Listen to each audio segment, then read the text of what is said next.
Fala galera, bem-vindo a Curiosidade de Estudante. Eu me chamo Flávia. Meu nome é Pedro. Eu me chamo Carol. Eu me chamo Eduarda. E no podcast de hoje estamos com a participação do professor da escola Ubiratã, Raimundo Nonato.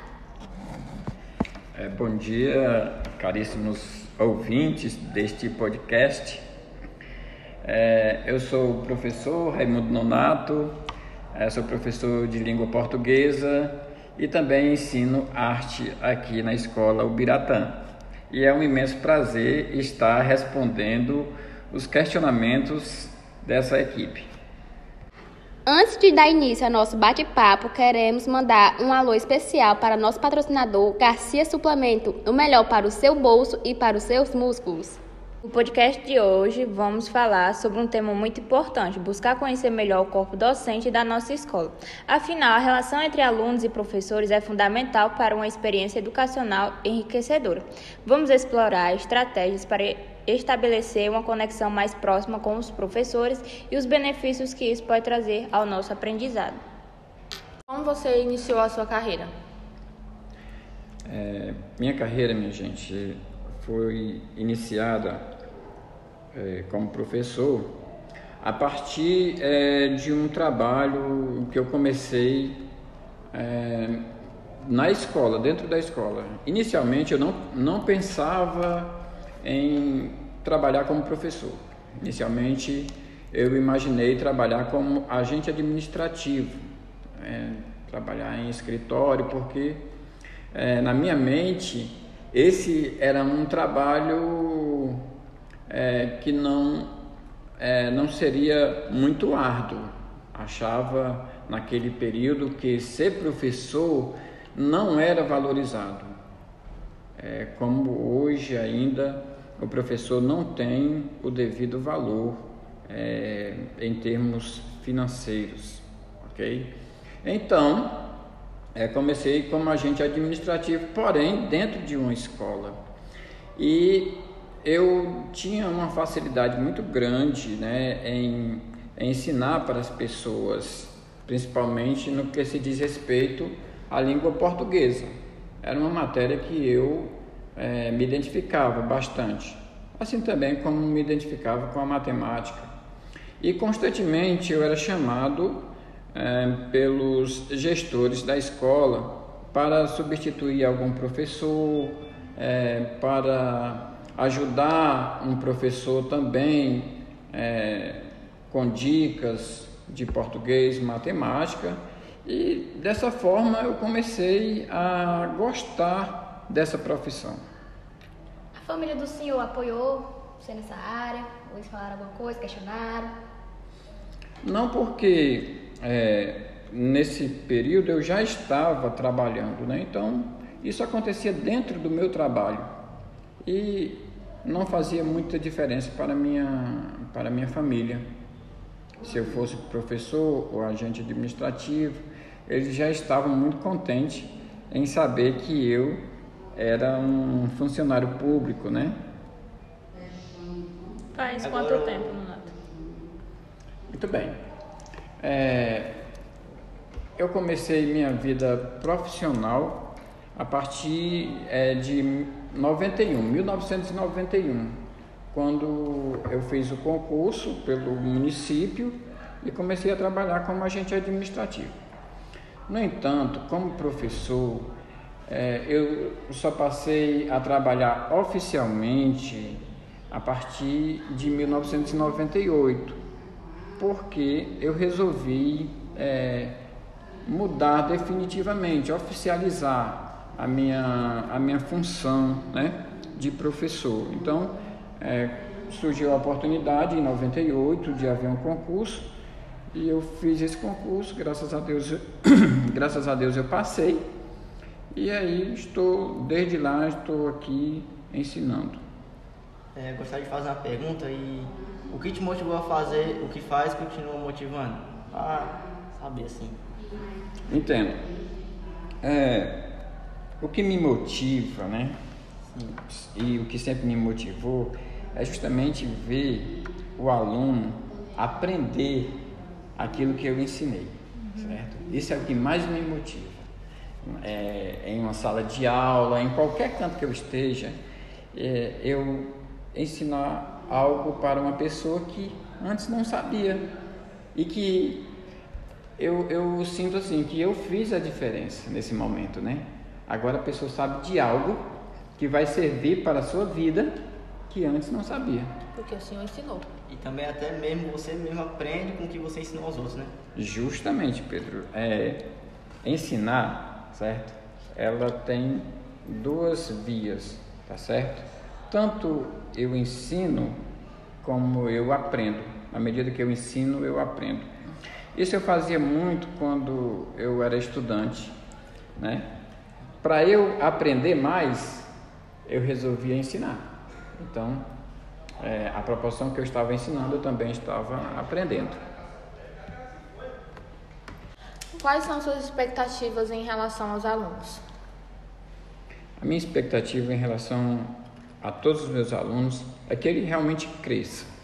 Né? Cresça no que se diz respeito à questão da aprendizagem e também na questão profissional de mercado, certo? Que a partir desses conhecimentos ele saiba utilizá-los e crescer em cima desse conhecimento, tá certo?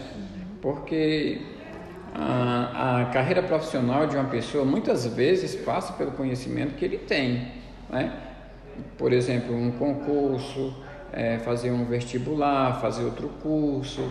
Então, eu imagino que quando eu estou ensinando aquele conhecimento para o aluno, eu estou dando um pouco de base para ele crescer e conhecer outras coisas, tá certo? Uhum. E quais são os teus métodos de ensino preferidos? Algo assim que o professor vê que é mais, que os alunos vão gostar mais e o professor também vai gostar mais? Pronto. Eu gosto muito da questão lúdica. Por exemplo, quando eu coloco um conteúdo, né, primeiro eu ensino, geralmente eu levo um slide para que aquela aula não fique tão enfadonha, né? E também o slide ele resume muito o conteúdo, né? Em termos de aluno escrever aquele conteúdo, copiar o conteúdo. Não, o slide eu coloco de uma forma que não precise que o aluno entre em contato com tanta leitura, com tanta escrita, deixando aquele conteúdo enfadonho. Então, o slide vai facilitar um pouco a exposição do meu conteúdo, certo? E em seguida, né, depois que eu exponho o conteúdo, eu gosto de colocar alguns jogos, né? Alguns jogos, como por exemplo Kahoot, né? Que vocês já devem ter participado também. Sim. Quando foi esse momento? Vocês nunca fizeram um Kahoot comigo? Com o professor não, ainda não. Não lembro disso, viu? Eu já fiz vários Kahoot, gente. Então, Eu acho que nós não vemos esse dia. Eu acho que eu vou Não lembro fazer da com nossa vocês. sala. Verdade, na próxima aula, né? Né? Vai, próxima pergunta. Muito bem. Quais são os aspectos mais gratificantes do seu trabalho como professor? Assim, para nós saber suas qualidades. Os aspectos mais gratificantes para mim é quando eu percebo que a turma participa, quando eu percebo que a turma está dominando aquele conteúdo. Para mim é muito gratificante. Professor, todos nós sabemos que o professor dá aula ao seu filho mais novo. Como é que o professor se sente assim, tá no mesmo ambiente, como professor e ele como aluno? Como pai e filho. Como é que o professor junta esses dois? Eu sei, eu estou entendendo. Como eu me sinto, né? Como eu trabalho esse sentimento, não é isso? Olha, eu já ensinei meus dois filhos. O José Luiz, que é o mais velho, que hoje, ele, graças a Deus, está concluindo o curso dele de farmácia, né? E estou ensinando também, tenho a felicidade de ensinar o Pedro. E como é que eu me sinto assim? Eu me sinto com uma responsabilidade, tá certo? De ensinar meu filho, assim como eu sinto também uma responsabilidade de ensinar os outros alunos. Na realidade, o Pedro não é diferente dos outros alunos, certo? Eu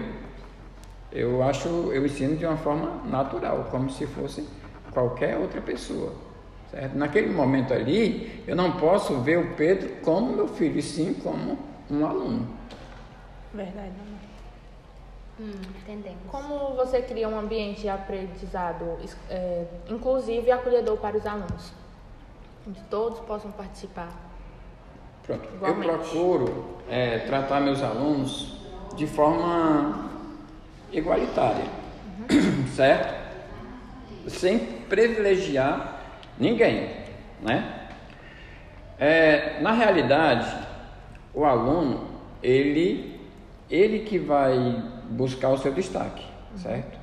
O professor não pode destacar nenhum aluno, nem pode menosprezar e nem pode supervalorizar aquele aluno.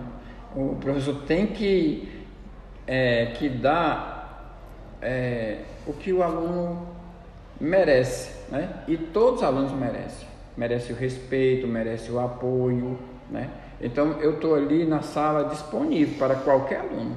Eu não viro as costas para nenhum aluno. Eu nunca disse que o aluno não tem condição de chegar lá. Sempre eu estou acreditando no meu aluno, certo? Por mais que nem ele mesmo acredite, certo? Porque muitas vezes você não acredita no seu potencial, mas o seu potencial está ali dentro de você, certo? É só você tentar utilizá-lo. Nonato, eu queria saber quais foram as suas realizações até o momento. Realizações, me diga assim um exemplo, assim, o que seria uma realização para você? Como professor na sua profissão. E também que a tua profissão lhe ajudou a realizar. Gente, a minha profissão me ajudou muito, né? Financeiramente, tá certo? Socialmente, a minha profissão, assim, para mim foi a base de tudo, para mim, né? Na realidade, eu sou o que sou hoje, graças à minha profissão, graças ao meu estudo, graças ao meu esforço, certo? Ninguém nunca chegou para dizer, olha, Nonato, tá aqui algo, de mão beijada. Não, eu sempre lutei para conquistar aquilo que eu queria. Nonato, como você se mantém atualizado em relação às novas metodologias e tendências educacionais? Eu procuro estudar bastante. Eu vejo muitos vídeos relacionados à educação, procuro muitos artigos também, tento ler, né? Também eu estou me relacionando com pessoas muito entendidas nessa área, né?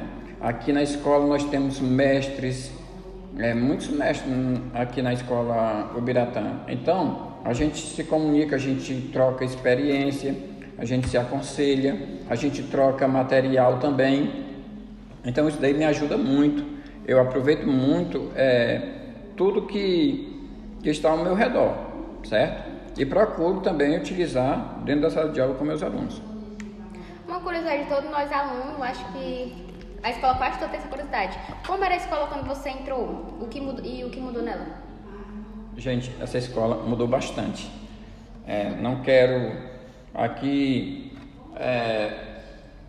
assim fazer propaganda de ninguém, mas a escola, quando eu cheguei aqui, ela tinha o piso era muito ruim, né? A questão das instalações, não havia data show instalado em todas as salas, não havia ar-condicionado, os ventiladores muitas vezes não funcionavam, então a gente ficava numa temperatura altíssima, certo? Totalmente desconfortável. Também a janela não era de vidro, né? Não tinha janela de vidro de jeito nenhum, né? As portas eram quebradas, então era uma situação muito inferior à que a gente vive hoje, tá certo? Então, hoje eu fico muito feliz, muito contente, muito orgulhoso de estar nessa escola Ubiratã, que ela está sendo assim um destaque, né?